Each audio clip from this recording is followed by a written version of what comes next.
Capítulo 6. Cuidadosa e consecutiva leitura das Sagradas Escrituras.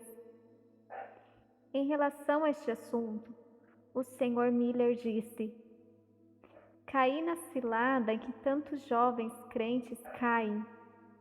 A leitura de livros religiosos em preferência às Escrituras. Não poderia almejar mais ler novelas francesas e alemãs, como antigamente fazia, para alimentar minha mente carnal. Mas ainda não punha no lugar desses livros o melhor de todos os livros.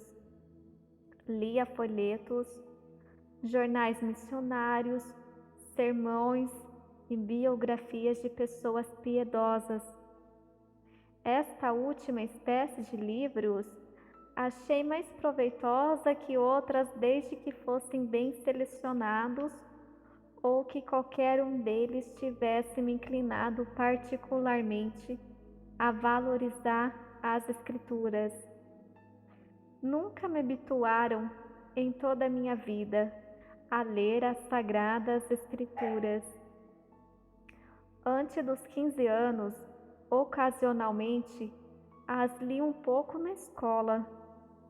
Mais tarde, o precioso livro de Deus foi inteiramente posto de lado, até que aprove ao Pai começar a obra da graça em meu coração.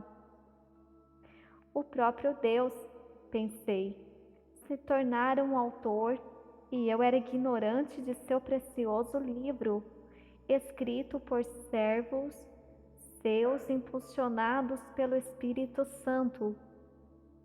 Hoje, sei que esse livro contém aquilo que devo saber e o conhecimento que me guiará à verdadeira felicidade. Portanto, devo ler mais e mais esse livro precioso, este livro dos livros, mais sinceramente, em atitude de oração, com mais meditação. Devo persistir nessa prática todos os dias da minha vida. Contudo, como era ignorante da palavra e pouco prazer tinha em sua leitura, fiz-me negligente em estudá-la. Com o tempo aprendi que a leitura da palavra, com muita oração, nos dá não apenas conhecimento, mas um crescente prazer. E assim, como muitos crentes, eu de fato preferia, durante os primeiros 4 anos da minha vida espiritual, as obras de homens não inspirados aos oráculos do Deus vivo. O resultado foi que permaneci uma criança tanto no conhecimento como na graça. Em conhecimento, porque todo conhecimento verdadeiro da palavra de Deus deve ser derivado do Espírito. E como negligenciei a palavra, fui aproximadamente por 4 anos, tão ignorante que não conhecia claramente, nem mesmo os pontos fundamentais, ficando para trás nos caminhos de Deus. Mas é a verdade que nos faz livres. João capítulo 8, versículo 31 ao 32. Por nos libertar-nos da escravidão, da concupiscência da carne, da concupiscência dos olhos e da soberba. A palavra prova isto. A experiência dos santos prova isto. E minha própria experiência mais decididamente o prova. Quando aprove ao Senhor, em agosto de 1829, trazer-me realmente às Escrituras. Neste momento, minha vida e andar tornaram-se bem diferentes. E embora ainda tenha muitas vezes caído, tenho sido capacitado pela graça de Deus a viver mais perto dele do que antes.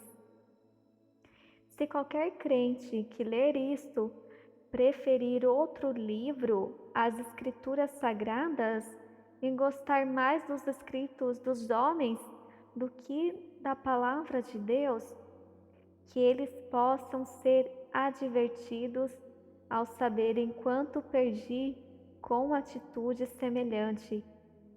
Considerarei este livro um benefício, se o Senhor achar por bem guiar alguns do seu povo a não negligenciar mais as Sagradas Escrituras, mas dar a elas a preferência que até aqui tem dado aos escritos dos homens.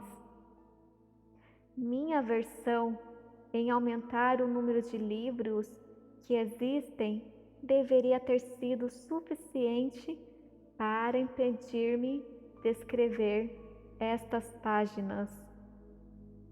Contudo, estou convencido de que esta é a única maneira pela qual os irmãos, como um todo, poderiam ser beneficiados através dos meus enganos e erros.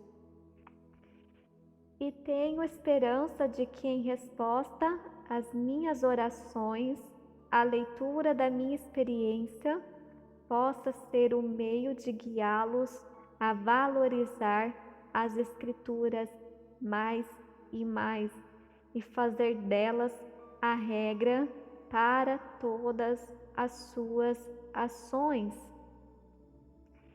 Para você desejar obter o máximo proveito com a leitura das Escrituras, recomendo que, primeiro, acima de tudo, que procure ter isto bem firmado em sua mente. Somente Deus, pelo seu Espírito, pode ensiná-lo e, portanto, enquanto pedir as bênçãos a Deus, isto fará buscar bênçãos prévias para ler e também enquanto ler.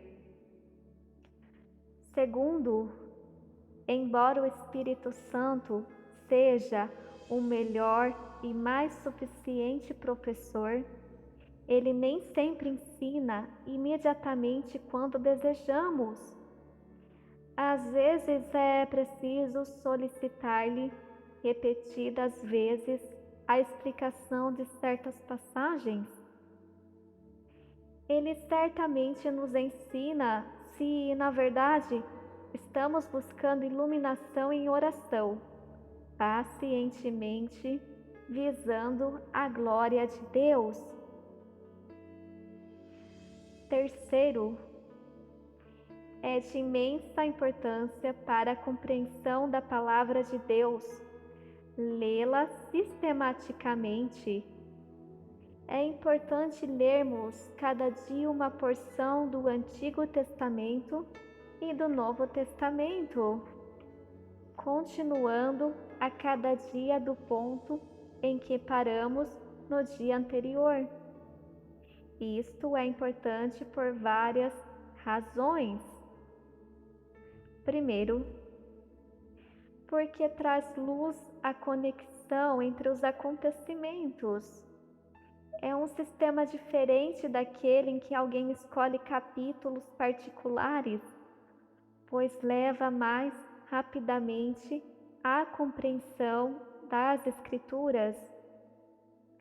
Segundo, enquanto estamos na carne, necessitamos de uma mudança do Senhor, mesmo em coisas espirituais. E esta mudança o Senhor Deus nos oferece graciosamente na sua palavra. Terceiro, isto contribui para a glória de Deus, porque deixar alguns capítulos aqui e ali é praticamente dizer que certas porções são melhores que outras, ou que há certas partes da verdade revelada inúteis ou desnecessárias. Quarto, isto pode nos guardar pela misericórdia de Deus, de considerações erradas. Por outro lado, ler regularmente as Escrituras nos leva a conhecer toda a palavra de Deus. Há muitos crentes, temo eu, em nossos dias que não leram ainda nenhuma vez toda a Bíblia, mesmo em poucos capítulos cada dia. Eles poderiam fazê-lo. Quarto, é também de grandíssima importância meditar no que lemos, mesmo sendo pequeno trecho. Devemos meditar nele durante o dia. É algo que pode transformar nossas vidas. Comentários eruditos podem armazenar em nossa mente muitas noções e também a verdade de Deus. Mas quando o Espírito ensina através da oração e da meditação, o coração é atingido. O conhecimento exclusivo pelo intelecto não tem grande valor e muitas vezes se mostra inútil quando posto em prática. Mas quando é o Espírito que nos ensina a humildade e gozo, ele nos leva para mais perto de Deus e não esquecemos facilmente o que aprendemos. E por ter vindo diretamente de Deus, por ter entrado no coração, esse conhecimento torna-se propriedade nossa e geralmente é posto em prática.